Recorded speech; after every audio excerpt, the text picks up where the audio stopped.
And it's Jeffrey Garcia, also at 3663 Southwest 8th Street. And thank you for this opportunity to make this brief presentation. Most of you are familiar with the public opinion research that we did because we shared it with several of the commissioners. And if it hasn't been shared with you, we'd be more than happy to give you a copy of the summary and of the memo and our findings. And in addition to that, I'd like to avail myself, if anyone has any additional questions about how we put this together, the methodology, the research, et cetera, et cetera. A few of you have actually had questions, very good questions, and welcomed ones, and I'd like to avail myself at any time in the future to sit down with you and talk to you about it. I know we're always, being in the nature of the business room, we're always kind of fascinated with numbers, so to speak. So to cut to the chase, what we did is we surveyed, of course, we use a voter file, and we surveyed those most likely to participate in a municipal election, residents who are most likely registered voters to participate in a municipal election.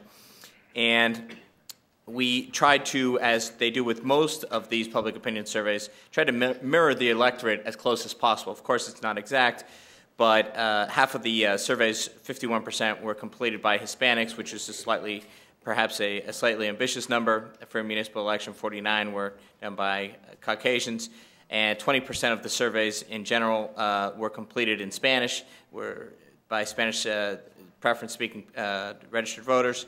30% of the, 45% of the respondents were Democrats, 30% were Republicans, and 24 were no party affiliation. In summary, what we found is, unlike in the county and in other municipal governments here in Miami-Dade County, folks are happy with the direction of government.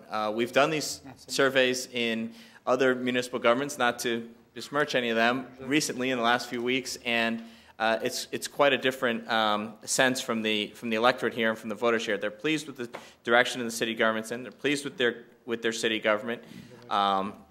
They believe that the number one issue, go figure, is property taxes, which is not a big surprise because we were conducting this survey actually the week that they received the notices in the mail. So not entirely shocking. We should have predicted that actually in advance.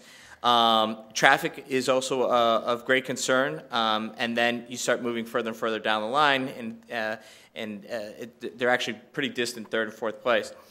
Surrounding the issue of Club Madonna, this is an issue that we are all familiar with, and people who come to commission meetings and participate in commission meetings are very familiar with.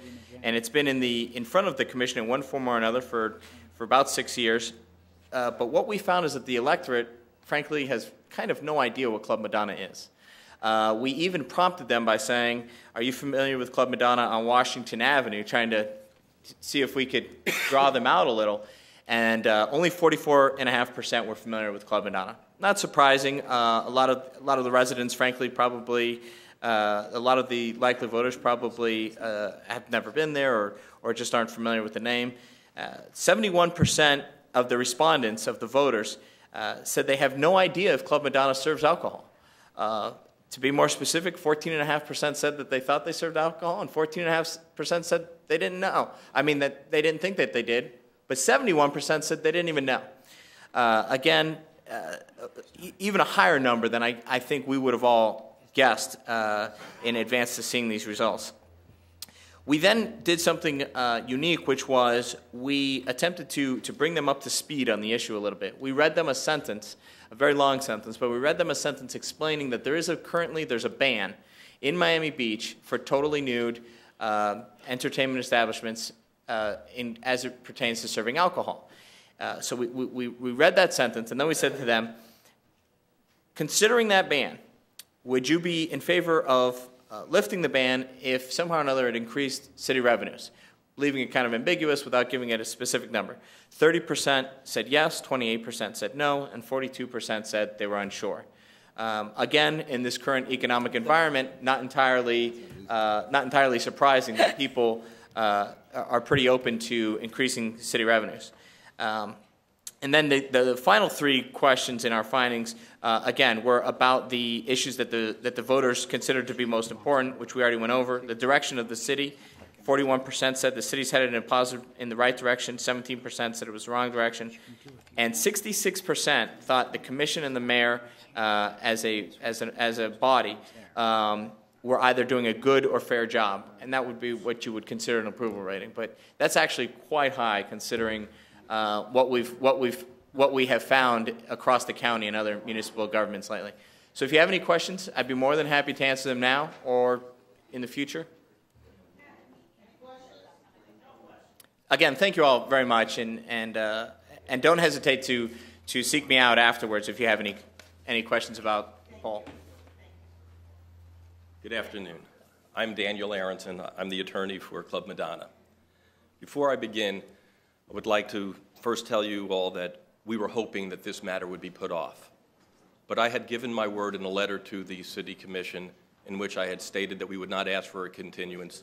And even though I thought it was in our best interest, and even though I think that it probably is in the city's best interest to have this put off so we can meet with the school, since we had given our word that we would not ask for it, we have not asked for it. And I say that to you because some of the things I may say in the next couple of minutes may be a little bit controversial. I wanted you to know that I believe that I tell the truth. I'm a man of my word. And if somebody has a disagreement with what I say, it is not because I'm here to deceive you. It is because there's an honest disagreement. My word is very important to me, and my integrity is. And I hope to impart that to you as I speak. It has come to my attention that there are several concerns that the City Commission has with passing this ordinance and allowing alcohol at Club Madonna or alcohol at nude establishments. I've been told that there's concern about the school that is nearby.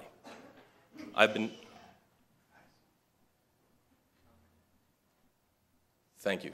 I've been told that there's concern that somehow that this will create a monopoly for Club Madonna. I've been told that actually there is some concerns that somehow passing this would reward Leroy Griffith for bad behavior in the past, as some see that his actions were. Some have also stated what's in it for the city if this ordinance is passed? Why should it be passed? I hope to address all of these things. And lastly, I'd like to talk a little bit about the history of what has happened in not this ordinance, but the predecessor ordinance and the history between Club Madonna and the city over the last 5 years. Approximately 5.5 years ago, a similar type ordinance was put on the agenda here at the city. I was not the attorney for Club Madonna at that time. My understanding is, and based upon reviewing films and discs of what occurred, that initially the first reading had an approval of 5-2 in favor of allowing Club Madonna to have alcohol with nudity, or I should put it this way, allowing establishments to have alcohol with nudity. A second reading occurred, and at that reading, it failed 4-3. At that commission meeting, from what I can tell, Commissioner Gross's wife, Jane Gross, presented some statements. She has every right to make whatever statements that she wants to make as a private citizen in a public forum. But as a private citizen, she, as well as anybody else, is subject to penalties, subject to whatever may occur based upon those statements. Based upon the statements that she made, Mr. Griffith, rightfully or wrongfully, but truly believed that he had been defamed. And based upon that, Mr. Griffith filed a lawsuit against Jane Gross. He filed it against Jane Gross, the private citizen, not the wife of the commissioner, but as to Jane Gross because of the comments that she made. And again, rightfully or wrongfully, that suit was filed, and whether he was correct that he was defamed or not, he believed that he was correct. I have read transcripts of some hearings that transpired before the commission in closed session. And that in those transcripts, there seems to be some idea that Mr. Griffith filed that lawsuit against Mrs. Gross in order to get Mr. Gross to change his vote. Quite candidly, that is an absurd position. Mr. Griffith knew very well that by filing that lawsuit, he would never have Mr. Gross, Commissioner Gross, on his side. And as we sit here today, I know very well that we do not have him on our side. That was not the purpose. Mr. Griffith, whether you like him or do not like him, is a man of integrity and a man that follows what he believes is right. And he believed that he was wronged. He believed that he was harmed. And he took legal recourse to do it. And that was his sole reason. It was not to bend the commission. It was not to threaten the commission. It was not to coerce the commission. Anyhow, Mr. Griffith filed that lawsuit. After that lawsuit was filed, and quite honestly, as it wound down, Mr. Griffith hired me as an attorney. And that's when I became to know the facts personally. So what I've spoken to you about right now, if I'm off a little bit in the facts, I apologize. But I've had the benefit of reading and listening to tapes and reading transcripts, and I'm doing my best, as I said, to be accurate and to tell the truth. Mr. Griffith and I immediately started meeting with the city attorneys. And we asked the city attorneys what we could do in order to resolve this issue about getting alcohol with nudity in establishments. Quite candidly, we got nowhere because there was no vehicle for us to get anywhere. Then we met with who they've been termed to me as the two Georges. And we had a meeting with them, and I read, again, some transcripts where they may not recall this meeting the way I recall it.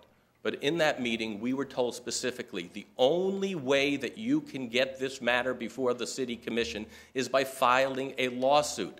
Without a lawsuit, it is not on any agenda. It has just been voted down. The City Commission does not want to hear about this again. If you file a lawsuit, the City Commission can meet in executive session, and they can resolve it if they choose to resolve it. It was a 5-2 vote. It was then a 4-3 vote. That's your only vehicle. Based upon that conversation, and again, my integrity and honesty is important to me, that is why we ended up filing the first federal lawsuit.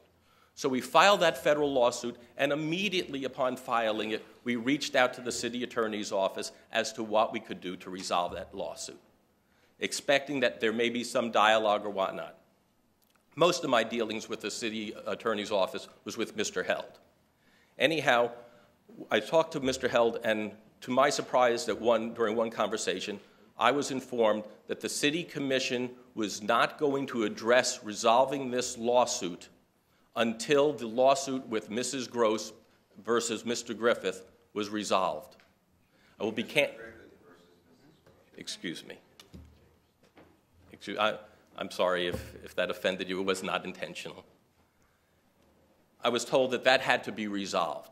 I will tell you, that was the first time that I actually knew that that lawsuit was going on, because I called up my client, Leroy, and I said, what is this about? And he informed me then for the first time that that lawsuit had been pending. I did not know it until that conversation with Mr. Held. Anyhow, I was told, though, that this lawsuit needed to be resolved prior to us being able to have access to resolve a lawsuit that was involving only the city of Miami Beach.